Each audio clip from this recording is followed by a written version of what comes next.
RDO గారితో ఏమని మాట్లాడాలి సార్? వాళ్ళ ఇళ్ళకి వాళ్ళు వస్తే ఏం చేయాలి సార్? ఇప్పుడు సార్ మీరు కేసులు పెట్టాలనుకుంటే పెట్టండి సార్, పెట్టండి సార్.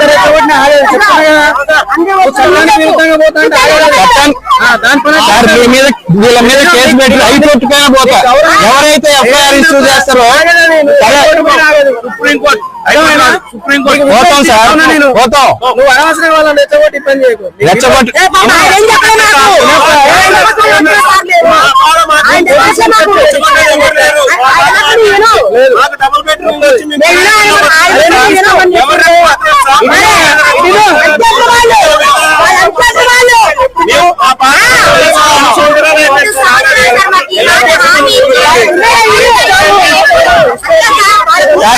ఆర్డీఓ గారిని రమ్మని ఒక మాట చెప్పాలి. ఇప్పుడే మాట్లాడిన